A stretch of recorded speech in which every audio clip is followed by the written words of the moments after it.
I never thought I'd be so grateful for a tuxedo delivery guy, but there I was, standing in my tiny apartment living room, half dressed in what felt like a baggy, unfamiliar suit, while some random guy was fussing over the buttons on my jacket like his life depended on it. And honestly, it was kind of the best thing that happened to me all week. So, let me back up a bit. I'm Alex. I'm 29, work in graphic design, and I'm terrible at formal events. Like, embarrassing terrible. Weddings, corporate parties, you name it. My go-to outfit is jeans and a hoodie. But this time, I actually had to suit up.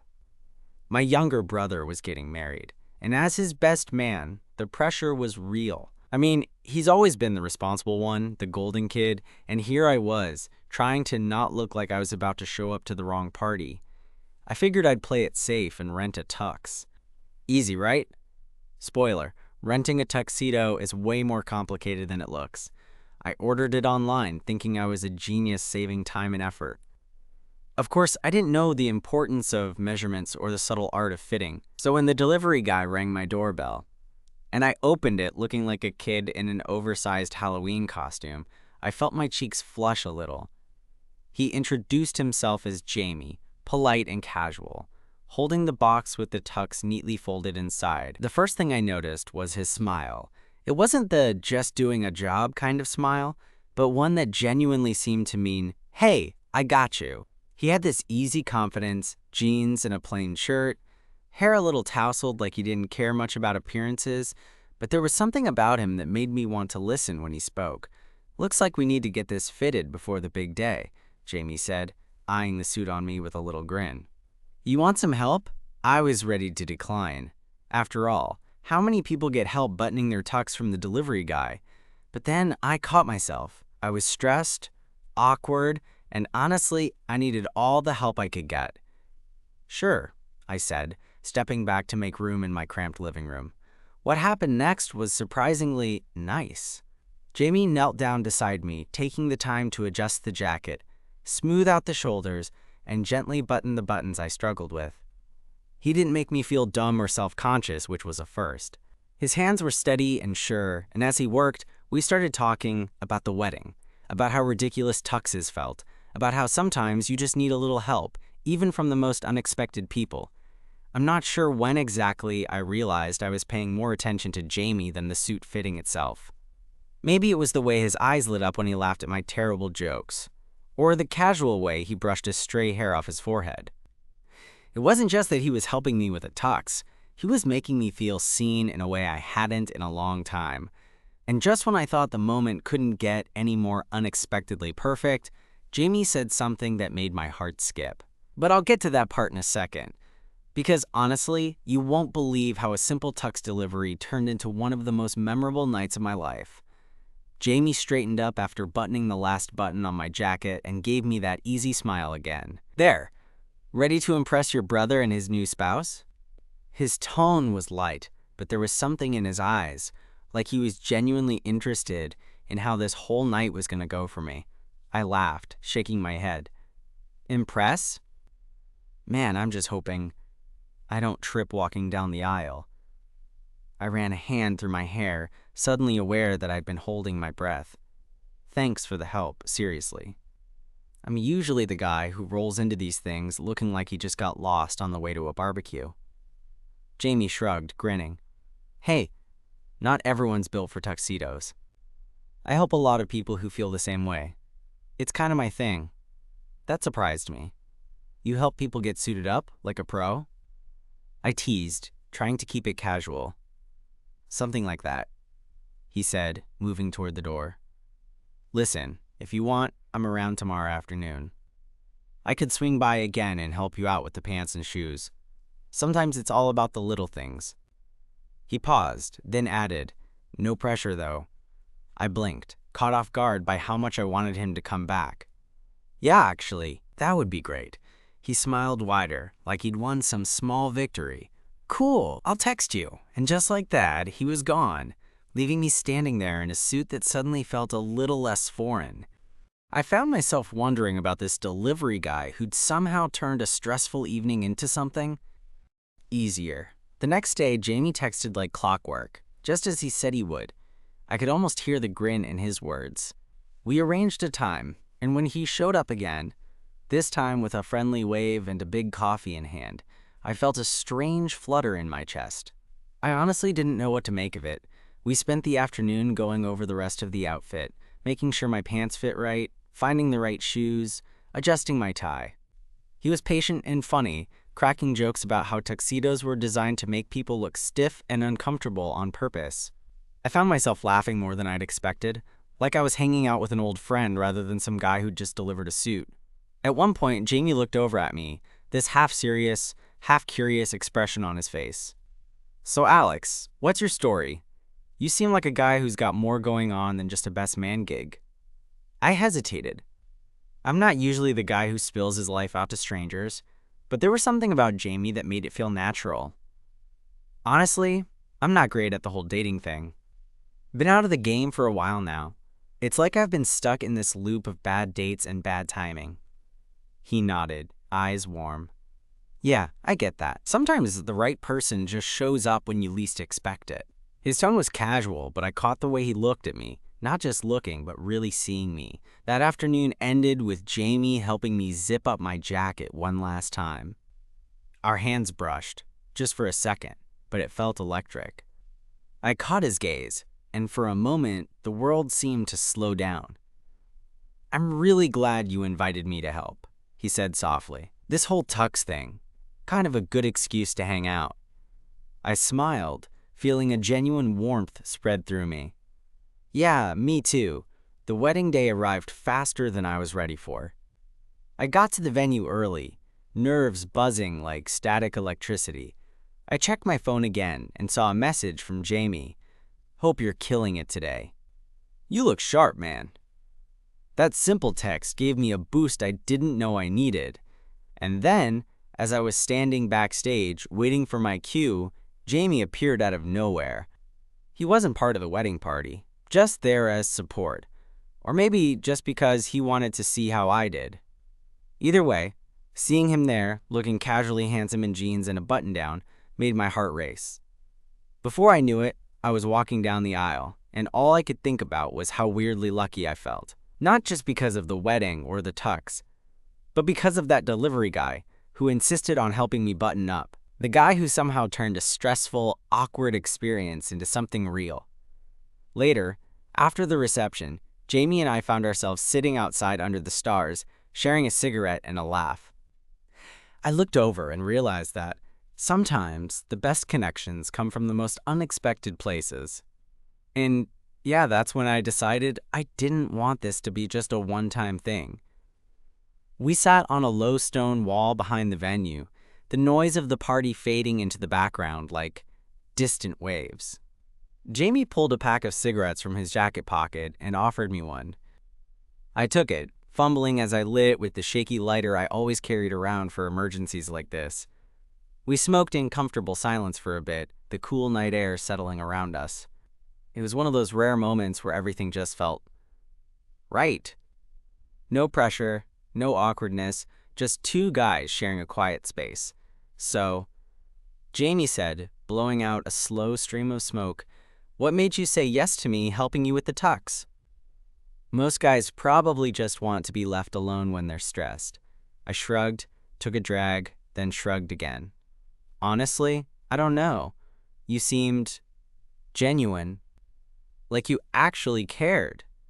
Not just some delivery guy trying to get the job done." He smiled, but there was a flicker of something deeper in his eyes. "I care about people. More than most folks probably expect. Plus, I guess I just liked hanging out with you." I laughed, feeling my chest tighten in a good way. "Yeah, you're good company. Better than some of my so-called friends." Jamie looked at me then, serious, but soft. "You know, it's funny. I deliver tuxedos for a living, but I've never really been to a wedding. Not like this, anyway. Always felt like I was on the outside looking in." I took that in, the idea of this guy who'd been part of so many weddings, but never really experienced one himself. "Well, now you've got a front row seat to one hell of a party." He grinned. "Yeah, and the best part? Getting to meet you." I felt my heartbeat speed up, the way it always did when he looked at me like that. "Jamie, I'm really glad you came tonight. I don't know. You've kind of made this whole formal thing way less terrifying. He reached over and nudged me lightly. Maybe next time, you don't have to be the best man to suit up. Maybe we just suit up for ourselves. I blinked, surprised at the suggestion, but not entirely opposed. For a moment, we just sat there, the stars overhead blinking like little witnesses to the weird and wonderful night we'd stumbled into. When the party inside started to wind down, we got up together, and Jamie walked me back to my place. I was nervous again, like I wanted the night to stretch out, but also scared of what would happen when it ended. At my door, he hesitated a bit, like he was trying to find the right words. "Hey," he said finally. "Can I see you again? Maybe without a tux involved?" I smiled, feeling that same warm buzz. "Yeah, I'd like that." He nodded, then leaned in just enough to brush his lips against my cheek. It was soft, almost tentative, but it sent a shiver down my spine. "Good night, Alex," he said, then disappeared down the hallway. I stood there for a long minute, taking it all in, the night, the suit, Jamie's smile, and the feeling that something new was starting. Over the next few days, we texted like old friends who were trying to be something more. He'd send me pictures of ridiculous tuxedos he'd delivered, and I'd send back dumb memes that made him laugh. We talked about everything. Music, bad movies, our favorite spots in the city. One evening, a few days after the wedding, Jamie showed up at my door again. This time, no tux box in hand, just a coat slung over his shoulder and that same easy grin. Thought we could grab some coffee, or beer, or whatever you're into. We ended up at this tiny, dimly lit cafe that felt like a secret hideout. The conversation flowed naturally, like we'd known each other for years instead of days. He talked about how he got into tuxedo delivery. Long story short, he'd bounced around a few jobs before finding this one that let him meet all kinds of people, and it wasn't as boring as it sounded. I told him about my job, my terrible attempts at dating, and why I was secretly terrified of weddings, even though I was standing right in the middle of one as best man. At some point, the topic shifted to relationships, and Jamie's voice got quieter. "I've been burned before," he admitted. "Not many people stick around when things get complicated." I nodded, understanding that all too well. "Me too." He looked at me then, searching, maybe hoping. "What if we just take it slow? No pressure, no expectations. Just see where this goes?" I smiled, feeling lighter than I had in months. "I'd like that." We left the cafe together, walking side by side through the cool night, the city humming around us. It wasn't some grand declaration or epic moment. It was just two guys starting something real, something honest. Later, when I thought back to that night, the tux, the nervous fumbling, Jamie's steady hands helping me button up, I realized it wasn't just about the suit. It was about finding someone who saw me, who didn't judge my awkwardness, and who somehow made me believe that maybe, just maybe, I could be worth loving. And honestly, that felt like the best fit I'd ever had. After that night at the cafe, things between Jamie and me settled into this easy, natural rhythm. We weren't rushing anything. No grand gestures, no awkward declarations. Just text messages that started early and ended late. Coffee dates that stretched into dinners, and those little moments that made me realize how much I had been missing out by keeping my guard up for so long. One Saturday afternoon, Jamie invited me to come along when he had to make a delivery nearby. I wasn't sure what to expect, maybe just tagging along awkwardly while he did his job, but it turned out to be one of those days where everything felt simple and right. He showed up at my place, grinning like a kid who just got a new skateboard, carrying a box that was definitely too fancy for a regular tux. "This one's for a gala," he explained, "which means lots of shiny people and probably some serious dancing." I laughed. "Sounds intimidating," Jamie shrugged. "Maybe, but it's fun watching people get dressed up like royalty for a night." We drove together through the city, windows down to catch the spring breeze, and he talked about the stories behind some of the deliveries he'd made, like the time he accidentally delivered a tux to a surprise party that wasn't so much a surprise anymore, or the guy who tried on his rental jacket and immediately spilled coffee all over it. When we got to the building, Jamie carried the tux up to the penthouse suite, chatting with the doorman like he was part of the neighborhood. It was clear he was familiar with this world, even if it wasn't his own. Inside, the guy waiting for the tux was this tall, elegant man with eyes that crinkled when he smiled. Jamie handed over the suit and started helping him with the jacket. Watching Jamie, I realized he had this way with people that was rare. Patient, kind, and genuinely interested. I felt kind of lucky to be standing there next to him. After the suit was ready, Jamie turned to me with that half grin I'd come to love. "Your turn," he said, nudging me gently. "Let's get you suited for something a little less formal but still sharp." Apparently, there was a little boutique downstairs where Jamie liked to hang out when he wasn't delivering tuxedos. We went there, and he helped me pick out a jacket and shirt that fit me way better than anything I'd ever worn before. It was kind of like having my own personal stylist, but without the pressure or judgment. Walking out of that store, feeling like I actually looked good, I caught Jamie's eye and grinned. "Thanks for this." "Really?" He shrugged, but the smile in his eyes told me he was glad. Over the next few weeks, we kept seeing each other whenever we could. We explored the city's lesser-known corners, bookshops, dive bars, late-night diners, and talked about everything from our favorite movies to the weirdest dreams we'd ever had. One night, we ended up on my couch, watching some cheesy sci-fi flick neither of us cared much about. Jamie was sprawled out beside me, his arm casually resting on the back of the couch. I was trying not to focus too much on how close he was.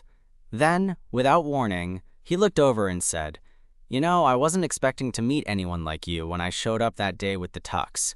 I chuckled, feeling my cheeks heat up. "Yeah? What, your delivery guy crush?" He laughed softly. "Something like that." The room felt charged in a way that wasn't just about the movie playing on the screen. I turned toward him slowly, and our eyes met. There was a moment, a silent sentence passed between us, where everything just clicked. He leaned in, and I did too. Our lips met in this gentle, tentative kiss that quickly grew warmer, deeper. When we finally pulled away, breathless, Jamie smiled. "About time, huh?" I nodded, heart pounding. "Yeah, about time." From there, things shifted. We started officially dating, navigating the ups and downs with the kind of honesty I hadn't dared to expect. Sure, we had our awkward moments, like the time I accidentally called him by the delivery company's name on our second date. But the good far outweighed the weird.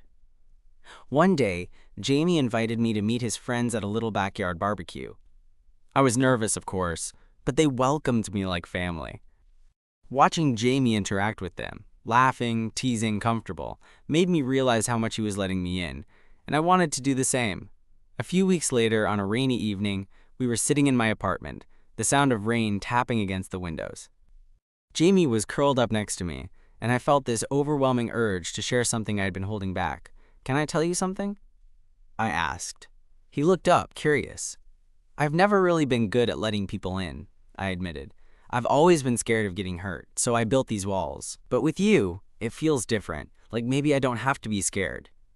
Jamie reached out, taking my hand in his. "I'm not going anywhere, Alex." Walls or no walls? I squeezed his hand, feeling something inside me shift. Hope, maybe, or maybe just the beginning of something real. That night, as we fell asleep tangled together, I thought back to that first night. The tux delivery, the nervous fumbling over buttons, Jamie's steady hands. Who would have thought a rented tux could lead to this? Life's funny like that. Sometimes, the right person shows up when you least expect it, and helps you button up not just your jacket but your heart too. After that rainy night, things between Jamie and me started to feel more real. Like, not just the fun and novelty of new dating stuff, but the messy, complicated, sometimes uncomfortable parts of actually letting someone in. I won't lie. It was scary. More than once, I caught myself wondering if I was moving too fast or if I was just fooling myself that this could work.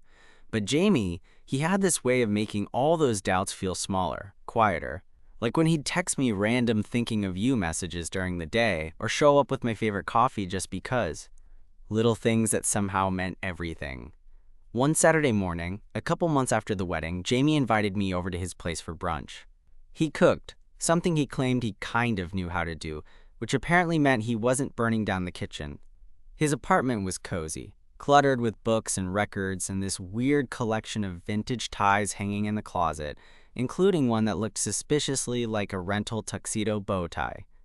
We ate at his tiny kitchen table, talking about everything from terrible first jobs to the dumbest mistakes we'd made growing up. Somewhere between the pancakes and laughter, I realized I was starting to care about him in a way that scared me, because I wasn't used to caring this much, or this openly. After brunch, Jamie grabbed my hand and pulled me toward the couch. "You know, I've been thinking about something," he said, eyes serious but gentle. I looked at him, heart pounding in that weird, hopeful way. "Yeah?" He took a breath like he was gathering courage. "I know this might sound crazy, but I want us to meet my family, like, for real. Not just the friends or the people I work with. My actual family." I blinked, caught off guard. Jamie wasn't the type to rush things, so this felt huge. "Your family?" I repeated, voice a little shaky. "Are you sure?" He smiled, squeezing my hand. "Yeah, I want you to meet them because you're important to me. And I want them to know that." I swallowed hard, feeling a mix of excitement and nerves. Meeting family always felt like a big deal to me. It was like opening the door to a whole new part of someone's life. And honestly, I wasn't sure I was ready. But if Jamie was ready, maybe that was enough. "I'd like that," I said finally. I'd love to meet them." We spent the next few days planning. Jamie warned me his family could be traditional, but he assured me they were good people. I tried to prepare myself, thinking of all the possible awkward moments and how to survive them without turning beet red. The day we drove up to his parents' house, I was a nervous wreck. Jamie was calm, chatting like this was no big deal, but I felt like I was about to take a final exam I hadn't studied for. His family greeted us warmly, his mom with a big hug and his dad with a firm handshake. His little sister was shy at first, but warmed up quickly when Jamie introduced me as someone special. Dinner was a mix of friendly questions and subtle glances, and I did my best not to trip over my words. Jamie's family wasn't the kind to push hard, but you could tell they were sizing me up. It was one of those moments where you're desperate to make a good impression, but also trying to just be yourself. During dessert, Jamie's mom leaned over and whispered, "He's a keeper." And just like that, a weight I didn't know I was carrying lifted off my shoulders.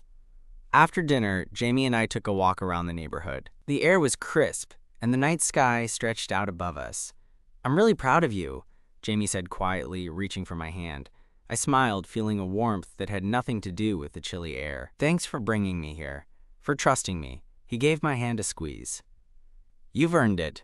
That night, back at my apartment, I couldn't stop thinking about how much had changed since that first night with the rented tux. From fumbling over buttons to sitting in Jamie's parents' living room, it felt like I was finally stepping into a version of myself I'd been too scared to meet before. But, of course, life threw in its usual curveballs. A couple of weeks after meeting his family, Jamie told me he was getting promoted at work. It was great news, but it came with a catch. He'd have to start traveling more often. Long trips, sometimes weeks at a time, and not just around the city but to other states. I tried to be supportive, I really did. "That's amazing, Jamie. You deserve it." But inside, I felt this knot tighten in my stomach. The idea of him being gone that much was terrifying. After all, we were still new to this whole us thing. Could we survive long stretches apart? Was I strong enough for that? We talked about it more than once. Jamie promised he'd call every day, that he'd make time, that distance wouldn't change how he felt. But promises only go so far when the silence between calls stretches longer than you want. The first trip was rough. I kept staring at my phone, waiting for his name to pop up. When it didn't, I felt this ache I wasn't prepared for. One night, halfway through his trip, I found myself standing outside my apartment building, staring up at the stars, wishing he was there to hold my hand. That's when I realized this wasn't just about the tux or the smile or the easy conversations. This was about two people trying to build something real in a world that didn't always make it easy. And if I wanted to keep Jamie, I knew I had to step up too. So I did something impulsive. I booked a flight for the weekend he was supposed to be home, surprising him by showing up at his hotel unannounced. He was stunned when I walked in, this mix of exhaustion and disbelief lighting up his face. Then he pulled me into a hug that squeezed all the doubts away. "You're crazy," he laughed, but his eyes said, "Thank God you're here." That weekend wasn't perfect. Jet lag, missed calls, and a couple of awkward moments where we both tried to pretend everything was fine. But it was ours, and it was real. By the time I flew back home, I knew one thing for sure. This was worth every messy, imperfect moment. Because sometimes, the best fits don't come from a tailor or a rental shop. They come from the people who help you button up your heart, even when the seams feel like they might tear. After that weekend together, the distance didn't suddenly disappear.